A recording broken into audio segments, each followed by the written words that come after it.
Cart, Illinois. It's been a while since we talked about Illinois. Illinois, I think, is actually going to go into this season without a point guard. And since the last time we talked, a lot has changed. Let's just run through the facts. Not Antonio Reeves, I'm sorry. Jeremiah Williams is not attending Illinois. Kerr Kriisa went into the portal and out of the portal. And there were a few rumors for like a day he might end up at Illinois. I've gotten a little intel there. And all signs point to Illinois rocking with the group they've got for next season at this point. Now, this can change. Last minute things can happen. Jelly Fam JQ, Javon Quinterly just hit the portal. It's not hard to squint and see like a guy like that would immediately come in and help Illinois a lot and be great at point guard. But as of today, June 28th, I expect Illinois to enter the season with the guys they have on the roster, which does not include a point guard anywhere other than Justin Harmon. I don't know what to make of that. What do you make of that? I'm a little confused, to be honest. It seems that it's a clear need. It's a very clear need. Obviously, that's why they were going so deep into the portal to even find guys like Jeremiah Williams. Like, no disrespect to Jeremiah Williams, but he wasn't even a player that crossed my mind, or honestly a player I was even familiar with at the time, if we're just going to keep it a buck. And that's no disrespect to him. That's just me being naive about the situation. But it just seems to me that there's not much aggressiveness in trying to find a point guard. Like, you got a point guard like Paul Mulcahy that goes into the portal. Now, obviously, he might want to play somewhere else. He might want to play at a bigger school. But in my eyes, like, why is it not full court press on Paul Mulcahy? Why is it not a full court press on Kerr Kriisa when you get a second chance at him? You got a second shot. Like, you had the basketball gods put a 24-pack of Miller into Huggy's body and put him behind the wheel, and he shouldn't be doing that. Come on, Huggy, be better than that. Why? I don't get why coaches can't just call Ubers and not drive drunk. It's really not that hard, especially at your big age. But like, it just feels like there's guys and there's point guards entering the portal, and there's not like a full court press going on to them. Like, I know for a fact that Illinois has a very good NIL, like, at least, I'm not saying maybe not necessarily stacking up with like the real big dogs money wise, but as far as like people getting behind it, trying to come up with funds, trying to get players back, they've done a great job in keeping guys like Coleman and Terrence Shannon Jr. and getting them back in the fold. But I don't think they're doing enough to get that one point guard to bring it all together. And there's going to be other players, I think, that are currently, either one, trying to do the grad transfer thing, so get enough credits to graduate and transfer, or they're going to get in these summer practices or these summer trips and be like, oh shit, maybe I'm not the guy that I thought I was, or I don't like the direction of the team I'm on or the system or whatever might happen. And guys might go into the portal and there might be somebody available. But the lack of gusto, the lack of, chop behind getting a point guard is just, it doesn't seem right to me, especially because I see the vision with this Illinois team. Like, you add a point guard into the fold, like if they got a Mulcahy or they got a Kerr Kriisa, yeah, I'm very much like in on this Illinois team. So I don't know. It's kind of strange to me.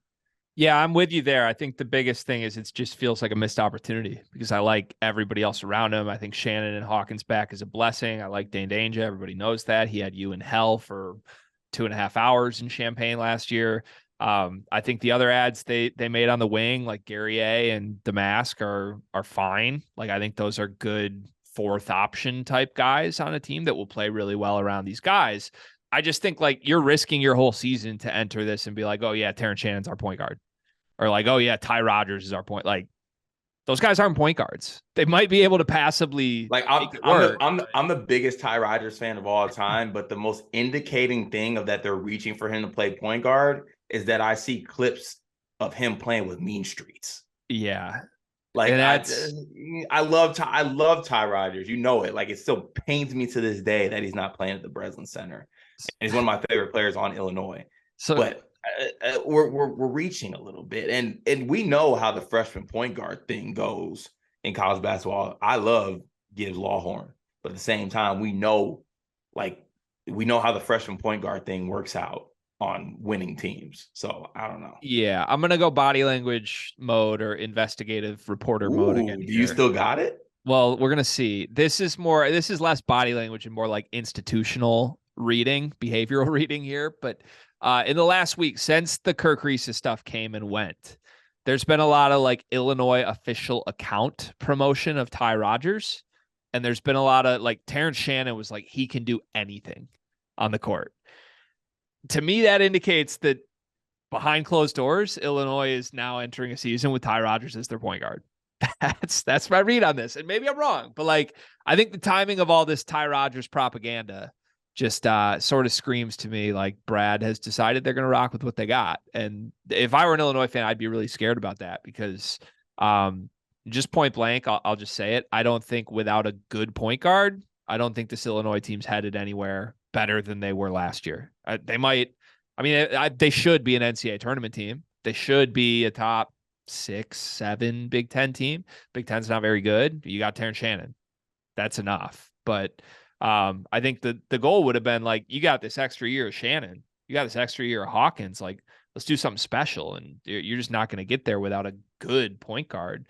And it's not even like it's not just a point guard. It's a good point guard. Like I criticized Jeremiah Williams when they added him, and we got some flack for that in the comments, Cart. But like, let's just take a quick look at Jeremiah Williams' list, by the way, now that he's back in the portal. You notice he's back in the portal, hasn't been scooped up very quickly. His list, Cart: Arizona State, Pitt, Wichita State, St. Bonaventure, Middle Tennessee, Sam Houston State, San Jose State. This is the guy they were going to rock with as their point guard. Like, that's not really a good indicator of where everything is at for Illinois right now. I think Justin Harmon is similar. Like, if Justin Harmon were to not be at Illinois next year, which I heard is still a possibility, if he were to go back in the portal card, I think his list is probably the same, if not worse, than Jeremiah Williams's. So it's a lot on Gibbs Lawhorn for sure. It's a lot on Ty Rodgers and Terrence Shannon, respectively. I would like those guys a lot more if they could play their real positions off of a point guard instead of what it is. And let me give a quick what I heard. Can I drop a scuttlebug here on you, Card? I heard some scuttlebug here. Mulcahy, what I heard from multiple sources is that Illinois did some initial reach outs and were told from Mulcahy they're not interested. So it became a thing where Illinois did not seriously pursue Mulcahy because they were told very early on, Mulcahy is not interested. What that reason is, I don't know. 2, Kirk Reese, what I heard, Illinois did explore that briefly. Kirk Reese had a number he was looking for, NIL-wise. Illinois and all the other schools that were reaching out quickly said no way. And thus he ended up back at West Virginia. So we can sit back and say like Illinois' NIL offering is incredible. They didn't have a blank check they were willing to write for Kirk Reese. So maybe that's a strategic move. Maybe that's Brad being like, dude, you've made like 20 shots inside the arc in your whole career. You're not worth the 7 figures you think you're worth. But at this point, like he's willing to risk a season on that, which is scary to me. So I don't know where this goes, Cart. I'm a little scared about it. I don't know where this goes. I mean, you can't take that money with you, Brad. Can't. One day, if this takes off, we need to play the Ishbia role for a program. I would like to be a benefactor for Illinois. That'd be nice. And it all depends on if we win bets or not. That would be really nice. You just reminded me of betting. Sorry. Yeah, I miss it. All right. You'll be back. You'll be back once your Rocket Mortgage Classic parlay hits. That would be nice. I would really like to end this segment with like some sort of fun little quick question about Illinois, but I don't really have one. I feel like we know who they are and they're a good team without a point guard. So I still think Illinois can finish top 4 without a point guard. Yeah, because the Big Ten stinks. It's the Little 10. That's fine. I thought it was medium. Yeah. It was back for like a day because Michigan State looked okay, but then I saw how small Jeremy Fierce looks in videos, and it's back to the Little 10. He says back.